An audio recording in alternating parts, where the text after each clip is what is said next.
사무엘이 기름불병을 가져다가 그의 형제 중에서 그에게 부었더니 이날 이후로 다윗이 여호와의 영에게 크게 감동되니라. 사무엘이 떠나서 라마로 가니라. 아멘. 할렐루야. 네, 오늘도 주일 예배에 나오신 우리 귀한 성도님들을 주님의 이름으로 환영하고 축복합니다. 이 시간에는 들판에서 부름받은 왕이라는 말씀의 제목으로 사무엘상 16장 7절부터 13절까지 말씀으로 함께 은혜를 나누도록 하겠습니다. 우리가 지난주에는 이 사무엘상 16장 1절부터 7절 말씀을 통해서 왜 사울이 버림받았는가, 그리고 하나님께서 다윗을 부르시는 그 과정에 대해서 우리가 함께 말씀을 나눴습니다. 그래서 오늘은 하나님께서 도대체 다윗의 어떤 점을 보셨길래 이 다윗을 왕으로 세웠는가, 왜 다윗을 선택했는가에 대해서 함께 말씀을 나눠보도록 하겠습니다. 제가 제주도에 이사와서 산 지가 이제 어느덧 3년차가 되어갑니다. 제가 육지에 살다가 제주도에 와서 몇 가지 처음 보게 되는 이런 낯선 풍경들이나 굉장히 특이한 문화들이 있었어요. 근데 그 중에서 제 눈길을 자주 붙드는 것이 하나 있는데 바로 동네 곳곳에 걸려있는 현수막들이에요.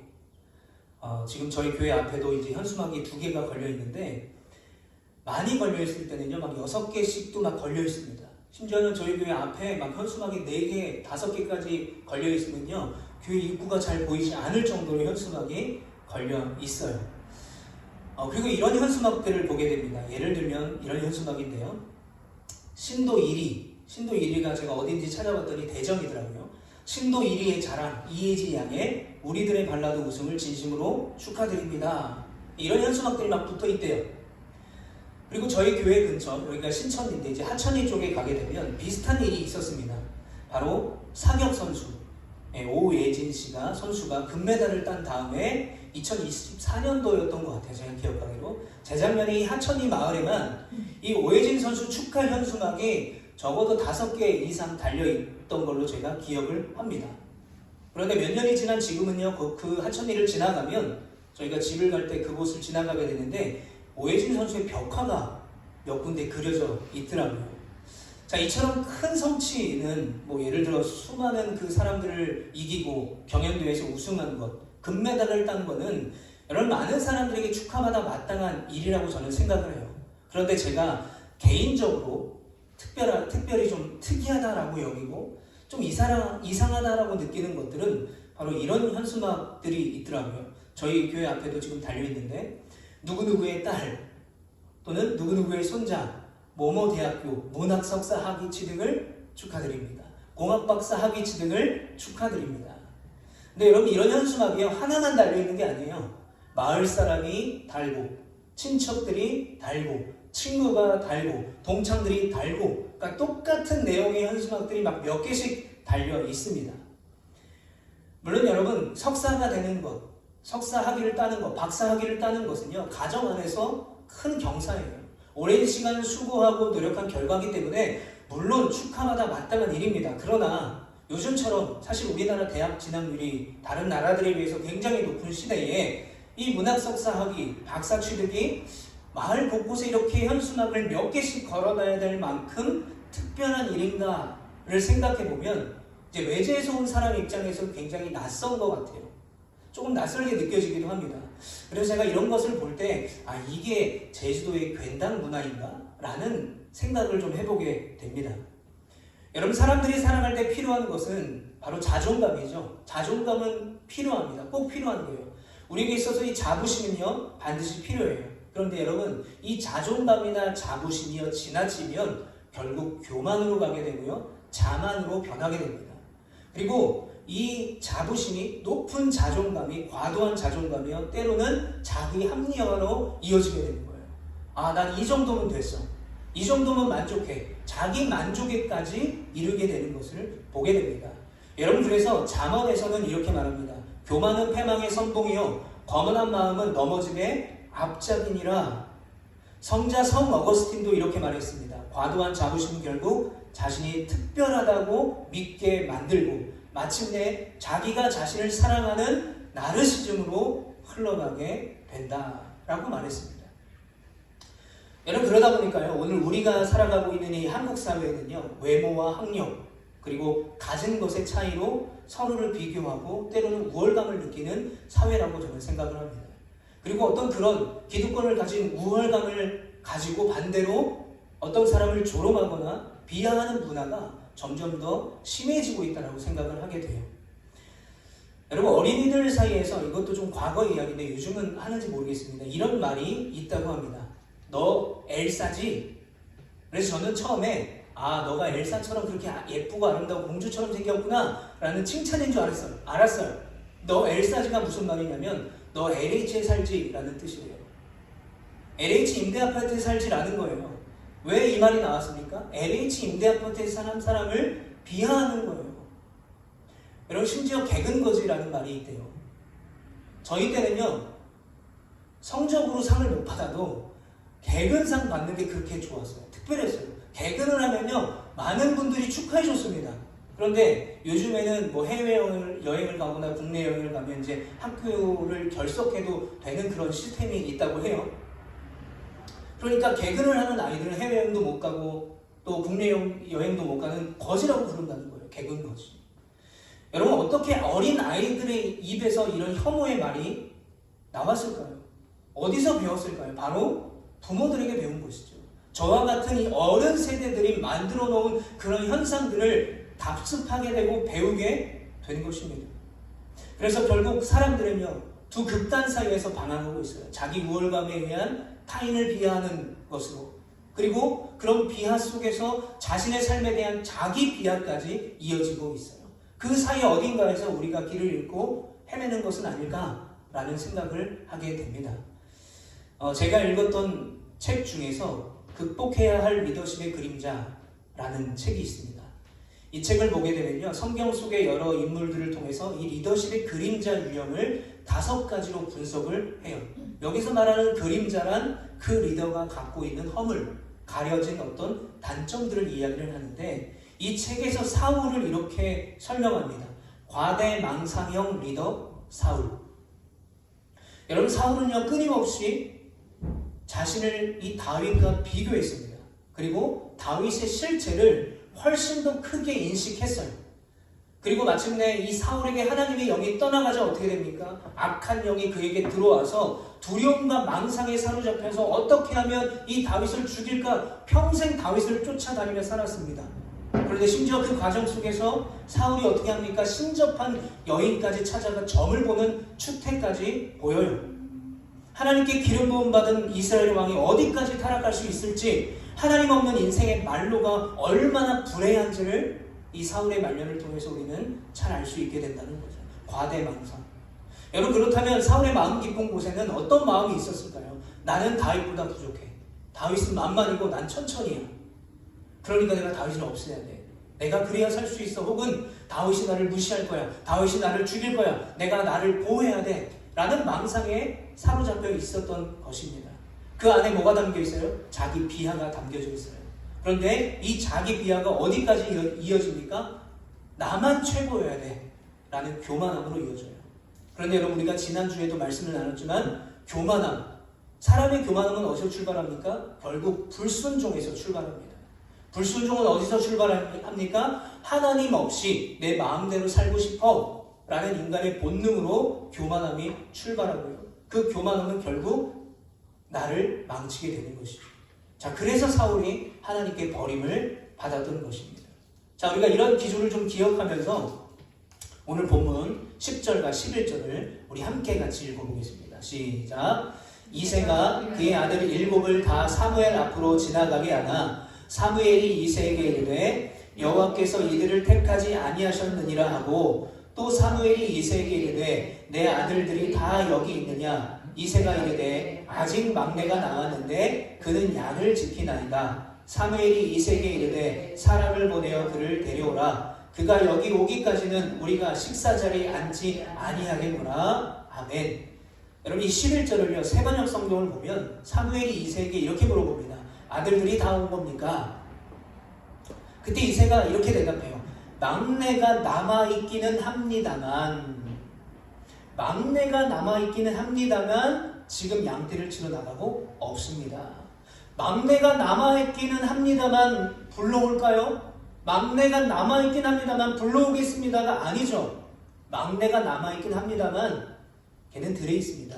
양을 치고 있습니다. 그런데 여러분 여기서 막내라는 말을 쓰고 있죠. 다윗이라는 아이가 있는데 그는 아직 들에 있습니다 라고 하지 않아요. 막내가 하나 있긴 있는데, 이 막내라는 말을 히브리어 원어로 보게 되면요, 가장 작은 자라는 의미를 가지고 있어요.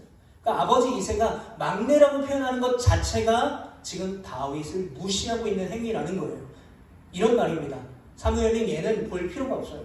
얘는요, 왕이 될 가능성이 거의 없는 아이입니다. 왜 그럴까요? 여러분, 그 당시에 목자는요, 더럽고 냄새나는 직업이었습니다. 그리고 사회적으로 천민 계층의 사람들이 선택하는 직업이었기 때문에 그래요. 어쩌면 이새는 이 사무엘에게 다윗을 보여주기조차도 싫었을지도 모르겠어요. 자, 그렇다면 왜 형들은 다 아버지와 함께 있는데 다윗은 들판에 나가서 양을 보고 있었을까요? 예를 들어 뭐 가족같이 일하면서 고수익을 챙길 수 있는 아르바이트여서? 아니면 인건비를 아끼려는 이 아버지 이새의 꼼수일까요? 아니면 원래 다른 직원이 있는데 하필 그날따라 그 직원이 빠져서 오늘 대타로 다윗이 간 것입니까? 그런데 사무엘상 17장 20절에 이렇게 말합니다. 다윗이 아침 일찍 일어나서 양 지키는 자에게 맡기고, 무슨 말이에요? 양을 지키는 자가 있었다는 거예요. 따로 있었다는 거예요. 원래 다윗이 양을 지키는 목자가 아니었다는 거예요. 다윗은 그냥 이새의 아들로 살면 됐어요. 왜요? 양을 지키는 종들이 있었기 때문입니다. 그런데 이새의 눈에 다윗은 그냥 양을 지키는 존재처럼 여겨졌던 거죠. 아들도 아니라고 생각을 했던 것입니다. 그러니까 야, 사무엘 선지자 오는데 야, 너 저기 들에 나가서 양이나 지키고 있어 라고 했던 거죠. 예를 들어 이런 거예요. 엄마가 얘야, 오늘 엄마 손님이 우리 집에 오는데 너 방에 들어가서 나오지 마. 또는 돈 몇 푼 주면서 밖에 나가서 PC방 가가지고 한 2시간 있다 와. 이런 거랑 비슷한 거예요. 그래서 사무엘이 왔는데 다윗은 여전히 들판에서 양을 치고 있던 것입니다.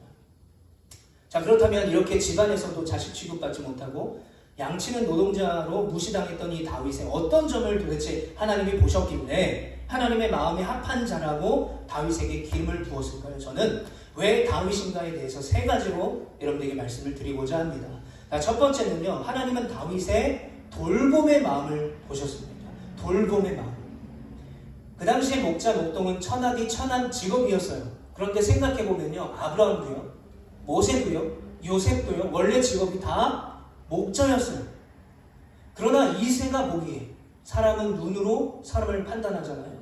이새의 눈으로 보기에는 목자는요, 왕이 될 자격이 없다라고 생각했던 거예요. 이왕이면 똑똑한 아들, 이왕이면 잘생긴 아들, 이왕이면 키가 큰 아들 중에서 사무엘이 왕을 선택할 거라고 믿었던 것이죠. 그러나 시편 78편 70절부터 72절에 이렇게 말합니다. 또 그의 종 다윗을 택하시되 양의 우리에서 취하시며 전 양을 지키는 중에서 그를 이끌어내사 그의 백성인 야곱 그의 소인 이스라엘을 기르게 하셨더니, 하나님이 이 이새의 아들 중에 다윗을 선택하셨는데 어떻게 선택하셨냐? 양의 우리에서 취하셨다라는 거예요. 전 양을 지키는 중에 선택하셨다. 다윗이 들에 있을 때 이미 하나님은 그를 왕으로 선택하셨던 거예요. 또 그가 왕이 되었더니 어떻게 했다고요? 그가 그들을 자기 마음의 완전함으로 기르고 그의 손의 능숙함으로 그들을 지도하였도다. 다윗이 이스라엘의 2번째 왕이 되어서 어떻게 나라를 다스렸다고 말합니까? 마음의 완전함과 손의 능숙함, 이 2가지로 다스렸대요. 제가 쉬운 성경을 찾아보니까요, 이 말을 뭐라고 말하냐면요, 순전한 마음, 능숙한 솜씨라는 말을 쓰고 있어요. 그러면 어떻게 이 다윗이 뭐 왕 2회차도 아니고 예전에 왕이었던 경험이 있는 것도 아닌데 어떻게 이렇게 이스라엘을 잘 다스렸는가 라고 봤더니 결국 다윗에게는 목자의 경험이 있었기 때문에 그래요. 양을 돌봤던 경험이 있었기 때문에 그렇습니다. 그래서 여기서 이 다윗이 가지고 있는 온전한 마음은 어떤 상황과 환경 속에서도 자신이 맡은 자리에서 하나님의 뜻에 순종하는 태도를 말해요. 그래서 히브리어 원어를 보게 되면 이 온전한 마음이라는 의미를 뭐라고 말하냐면 나뉘어지지 않았다라고 말해요. 하나님을 향한 마음이요, 나뉘어지지 않았다는 거예요. 즉 하나님 앞에서 다윗은 2 마음을 품지 않는 진실한 마음으로 하나님의 말씀에 순종했다라는 것입니다. 언제요? 아무도 관심이 없었을 때, 아버지도 형들도 그 일을 시켜놓고 오히려 더럽다고 무시할 때 하나님께서는 다윗을 들에서 사자와 검으로부터 양떼를 지키고 돌보고 훈련을 받는 그 과정을 하나님이 보고 계셨던 거예요. 들판에서부터 다윗을 보고 계셨던 것입니다. 제가 이제 제주에 와서 개척을 하고 나서 저 스스로 가장 많이 싸우는 주제 한 가지가 있어요. 그게 뭐냐면 아무도 알아주지 않는다는 거예요. 제가 이제 경주에서 5년 정도 부목사 사역을 하고 이 제주에 왔는데 그 교회가 한 많으면 500명 가까이 모이는 큰 교회였어요. 거기는 제가 뭘 하면 이렇게 다 반응들이 있습니다. 칭찬도 있고 알아주는 사람들도 있고. 근데 개척을 하고 나니까요, 제가 교회를 청소를 하든 뭘 하든 알아주는 사람이 아무도 없더라고요. 그래서 어떨 때는 제가 목회적으로 볼 때 가장 황금기를 보내고 이 목회 후반전을 정말 치열하게 준비를 해야 되는 이때에 내가 의미 없이 시간을 낭비하는 것은 아닐까라는 생각이 들 때가 있어요. 그리고 제 인생도 이제 후반전을 준비해야 되는데 아무도 없는 들판에서 내가 외롭게 내 인생이 낭비되고 있는 건 아닐까라고 느낄 때가 참 많은 것 같습니다. 자, 그렇게 제 마음이 막 분산되고 하나님을 향해 있지 못할 때 하나님께서 늘 말씀을 통해서 저에게 깨닫게 하세요. 나는 너를 다르게 보고 있다. 나는 너를 다르게 판단하고 있다. 네가 네 스스로를 봤을 때 너는 그렇게 느낄지 모르지만 나는 너를 다르게 보고 판단하신다. 말씀을 통해서 깨닫게 하십니다. 그래서 말씀을 볼 때 제가 이런 마음을 품을 때 요셉을 보게 됐어요. 여러분, 요셉이 억울하게 감옥에 갇혀 있을 때 보디발의 아내의 유혹을 피하다가 억울하게 감옥에 갇히잖아요. 그런데 그 감옥에서 빠져나갈 수 있는 절호의 기회가 찾아옵니다. 언제냐면 바로 감옥에 같이 있었던 술 맡은 관원장의 꿈을 해석해 줬어요. 그래서 요셉이 그 관원장에게 이렇게 부탁합니다. 당신이 나가서 이 감옥에서 나가서 잘 된다면 나를 제발 기억하셔서 나를 이 감옥에서 나가게 해주세요 라고 간곡히 부탁했어요. 자, 그런데 창세기 40장 23절 보면 술 맡은 관원장이 요셉을 기억하지 못하고 그를 잊었더라. 여러분, 이렇게 요셉은요 잊혀진 채 2년을 더 감옥에 있게 됩니다. 2년 동안 아무도 알아주지 않아요. 야, 저 사람이 술 맡은 관원장의 꿈을 해석해 준 사람이래. 저 사람이 그런 유명한 사람이래. 아무도 알아주지 않아요. 그런데 2년을 더 감옥에 있다가 바로의 꿈을 해석해 주게 되면서 드디어 감옥에서 나오게 되는 것이죠. 그래서 한옥 목사님이 쓰신 책 거룩한 돌파구라는 책을 보면 이런 문장이 나옵니다. 우리의 선한 삶과 섬김이 보상받지 못한다고 낙심해서는 안 된다. 하나님께서는 반드시 하나님의 사람의 믿음과 삶을 기억하시고 하나님의 때에 하나님의 방법으로 갚아주실 것이기 때문이다. 아멘. 요셉의 때는요, 술 맡은 관원장의 꿈을 해석해 줄 때가 아니었어요. 기껏 그까지껏 그냥 술 맡은 관원장의 꿈을 해석해 준다고 무슨 역사가 일어나겠습니까? 바로의 꿈 정도는 해석해 줘야 뭔가 일이 일어나지 않겠습니까? 그게 바로 요셉의 때였어요. 그게 바로 하나님의 때였습니다. 여러분, 때로는요, 사랑하는 가족들조차도 나를 알아주지 않을 때가 있습니다. 인생이 낭비되고 있다라고 느껴질 때, 그러나 하나님은 전혀 우리를 다르게 보시고 다르게 판단하시는 하나님을 믿는 여러분 되시기를 축복합니다. 오늘 다윗의 아버지 이새가 뭐라고 말합니까? 별 볼 일 없는 막내가 있긴 합니다만 걔는요 절대로 왕이 될 애는 아니에요. 그러나 여러분, 그 막내가 하나님이 보시기에는 선한 목자로 이스라엘을 잘 돌볼 수 있는 왕으로 적임자였던 것입니다. 여러분, 두 번째, 하나님께서 다윗의 순전함을 보셨어요. 하나님께서는 사람의 중심을 보신다고 하셨습니다. 중심을 보신다는 것은 그 마음에 있는 숨은 동기와 숨은 마음까지 보는 거예요. 그리고 여기서 중심이라는 말을 직역하면요, 심장이라고 할 수가 있습니다. 곧 마음을 뜻하는 것이죠. 그렇다면요, 하나님이 보시는 다윗의 마음은 어떤 마음이었을까요? 아들 취급 못 받는 상황들, 그리고 양을 치고 목자로서 열심히 수고하고 일한 그 마음들밖에 볼 곳이 없었어요. 그게 전부예요. 즉, 다윗이 들판에 있을 때 형들은 다 부모의 사랑과 인정을 받고 있었습니다. 아무도 없는 그 넓은 들판에서 곰과 사자와 싸우면서 외로운 밤을 보낼 때, 칠흑같이 그 어둡고 두려운 그 밤을 보낼 때의 그 다윗의 중심과 마음을 보셨던 거예요. 여러분, 예를 들어 다윗이 만약에 들판에서 혼자 있을 때 이를 갈면서 내가 내가 이 수모를 언젠가는 갚을 거야 라고 하면서 이렇게 오른쪽 여기 눈 밑에 딱 점을 찍고 아버지에게 나타나서 막 이세에게 복수를 하거나 막 형들에게 복수를 행하지 않았어요. 아버지의 양들을 뒤로 삥땅 쳐서 뒷돈을 챙기지 않았어요. 밤이고 낮이고 그냥 대충 양을 돌보지 않았어요. 사자가 오든 곰이 오든 양이 밥을 먹든 안 먹든 상관하지 않고 나무를 하지 않았습니다. 아버지 생각 너는 왜 양을 그렇게 돌보냐고 했을 때 그냥 화가 나서 그만둬버리고 집을 나간 것도 아니었어요. 다윗은 어떻게 했습니까? 어떤 상황 속에서도 신실하고 성실하게 그 들판에서 머물렀던 거예요. 순결하고 온전한 그 마음을 하나님이 본 것이에요. 그때 그 들판에 있을 때 본 것이죠. 여러분 증거가 있습니다. 역대상 28장 9절 말씀에 보면 내 아들 솔로몬아 너는 내 아버지 하나님을 알고 온전한 마음과 기쁜 뜻으로 섬길지어다. 여호와께서 모든 마음을 감찰하사 모든 의도를 아시나니 내가 만일 그를 찾으며 만날 것이요 만일 내가 그를 버리면 그가 너를 영원히 버리시리라. 다윗이 죽음을 앞두고 이제 아들 솔로몬에게 유언을 남기고 있는 장면입니다. 뭐라고 말합니까? 온전한 마음과 기쁜 뜻으로 하나님을 섬겨라. 무슨 말입니까? 다윗이 그렇게 살았다는 거예요. 온전한 마음을 가지고 기쁜 뜻으로 숨은 동기가 없이 순수함으로 하나님을 섬겼다는 것입니다. 왜 그렇게 섬겼다고 말합니까? 하나님이 우리의 모든 의도를 다 아시기 때문에. 다윗이 이렇게 말할 수 있는 이유가 뭘까요? 그가 온전한 마음과 기쁜 뜻으로 하나님만을 바라보며 이미 살아왔기 때문에 자신의 아들 솔로몬에게 이렇게 말할 수 있었던 거예요. 그래서 다윗은 시편 27편 4절에 이렇게 고백합니다. 내가 여호와께 바라는 한 가지 일 그것을 구하리니 곧 내가 내 평생의 여호와의 집에 살면서 여호와의 아름다움을 바라보며 그의 성전에서 사모하는 그것이야. 우리가 앞서서 찬양했던 가사죠. 내가 여호와께 바라는 한 가지가 있다면 나는 내 평생의 여호와의 집에 머물면서 그 하나님의 아름다움을 사모하고 찬양하시는 것이다 라고 다윗이 고백했던 거예요. 그래서 하나님께서는 이런 다윗의 돌보는 마음과 순전한 마음을 가진 다윗을 선택하신 것입니다. 그래서 반대로 여기서 우리는 사울이 왜 버림받았는가를 다윗을 통해서 정확하게 알 수 있는 것이죠. 여러분 지난주 말씀을 통해서 우리가 알 수 있는 것, 사울이 버림받은 이유가 뭡니까? 능력이 없어서 버림받았습니까? 아니면 외모가 별로라서 버림받았습니까? 아니죠. 세 글자였어요. 불순종이었어요. 하나님의 말씀에 불순종했습니다.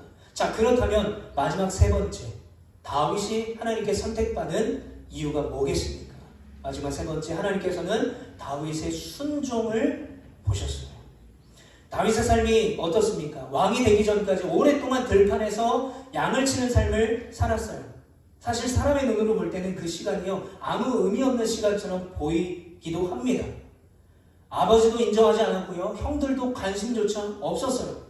없는 자식, 없는 동생 취급 받았습니다. 그러나 다윗은요 그 자리에서도 하나님 앞에 순종하며 살았어요. 사람이 보지 않아도 하나님은 보고 계신다라는 사실을 믿었기 때문입니다.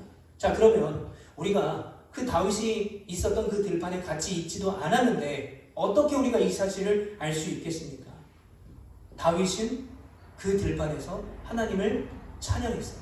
어떻게 알 수 있냐면 사무엘상 16장 18절에 보면 소년 중 한 사람이 대답하여 이르되 내가 베들레헴 사람 이새의 아들을 본즉 수금을 탈 줄 알고 라고 말합니다. 자, 이때가 언제냐면요 사울에게 악한 영이 임했을 때 머리가 너무 아픈 거예요. 온갖 약을 먹어도 다 낫지 않아요. 너무 머리가 깨질 듯이 아픕니다. 그럴 때 신하가 수금을 잘 타는 사람을 데려와서 수금을 연주하면 좀 통증이 괜찮아지지 않을까요? 했을 때 사울이 그러면 우리나라에서 제일 수금을 잘 치는 사람을 불러와라 라고 했어요. 찾아와라. 그때 이 사울의 밑에서 일하던 소년 중에 한 사람이 이렇게 말하는 거예요. 내가 베들레헴 사람 이새의 아들을 봤는데 그가 수금을요 기가 막히게 연주합니다. 무슨 말이에요? 다윗은요 탁월한 수금 연주자였던 거예요. 그러면 다윗이 왜 그렇게 수금을 잘 연주할 수 있었을까요? 그 당시 무슨 경연대회가 있었습니까? 아니면 유튜버였어요? 아니에요. 왜 그렇게 수금을 잘 연주할 수 있었는가? 들판에서 양을 지킬 때 아무도 보지 않았을 때 하나님의 아름다움을 보며 그 수금을 키며 하나님을 찬양했기 때문에 그래요. 그래서 시편 8편 1절에도 여호와 우리 주여 주의 이름이 온 땅에 어찌 그리 아름다운지요 주의 영광이 하늘을 덮었나이다 라고 다윗이 고백했던 거예요. 그런데 여러분, 들판에서 다윗이 보고 있는 건 뭡니까? 아무것도 보이지 않아요. 그냥 하늘, 들, 양들밖에 없어요. 거기에 무슨 주님의 아름다움이 있겠습니까? 그런데 뭐라고 고백합니까? 주의 이름이 온 땅이 어찌 그리 아름다운지요. 밤이 되면요, 보이는 건 그냥 깜깜하고 별들밖에 보이지 않아요. 그런데 다윗은 어떻게 하나님을 찬양할 수 있었습니까? 그곳에 하나님이 함께 계신다라고 믿었기 때문에 하나님의 아름다움을 찬양했던 거예요.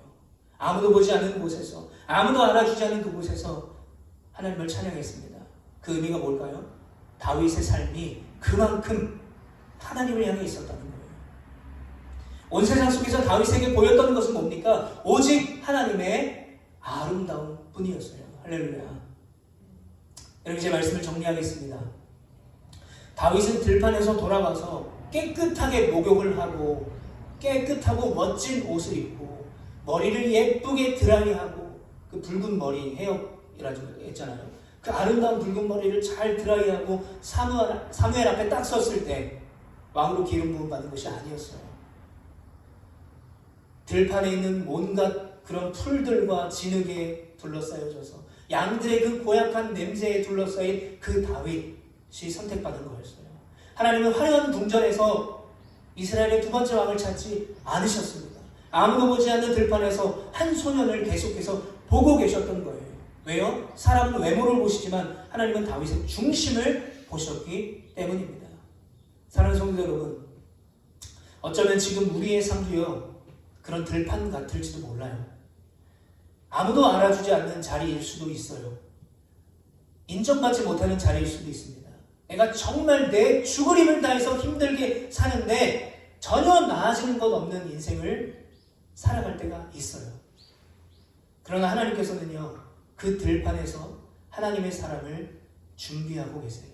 하나님의 사람을 찾고 계시고요, 하나님의 사람을 바라보고 계십니다. 그러므로 사랑하는 성도 여러분, 낙심하지 마시고 비교하지 마시고 오직 주님만 바라보는 여러분 되시기를 축복합니다. 하나님 앞에서 순전함으로, 그리고 순정함으로 살아가십시오. 오늘 들판에서 왕을 부르시는 그 하나님께서 들판에서 다윗을 왕으로 부르시고 세우시고 지키셨던 분도 하나님이라는 거예요. 이제 말씀을 마무리하겠는데요. 제가 어제 밤에 늦게까지 이제 말씀을 정리를 하다가 우연히 본 영상 하나가 있었어요.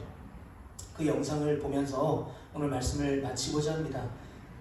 영상의 내용은 이렇습니다. 이스라엘의 이란 드론 공격이 막 생기고 이제 미사일 공격이 한창일 때 교회 근처가 폭격이 생겨서 그 교회에서 예배를 드리지 못하고 몇몇 우리 한국 성도님들이 어딘가에 모여서 함께 그 예배 주의를 지키는 그런 장면이었어요. 제가 이 영상을 보면서 저를 돌아보게 됐습니다. 과연 나는 지금 어떤 예배를 하나님 앞에 드리고 있는가? 과연 나는 지금 어떤 삶을 살고 있는가? 내가 인생의 들판이라고 여기고 아무도 알아주지 않는다고 여겼을 때 그럼에도 나는 하나님을 어떻게 바라보고 하나님이 나를 그렇게 나의 중심을 바라보시는데 나는 뭘 바라보고 살았는가를 회개하게 되었습니다. 이 영상을 잠깐 보도록 하겠습니다.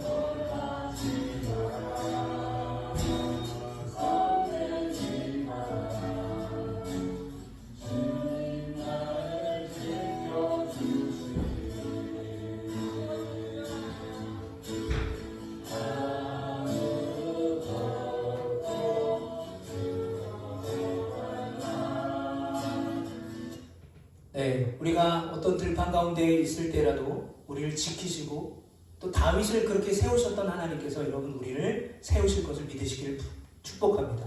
하나님의 선한 뜻 가운데 우리를 반드시 사용하실 것을 믿고 순종함과 순전함으로 신실하게 살아갈 수 있는 우리 모두가 되시기를 간절히 축복합니다.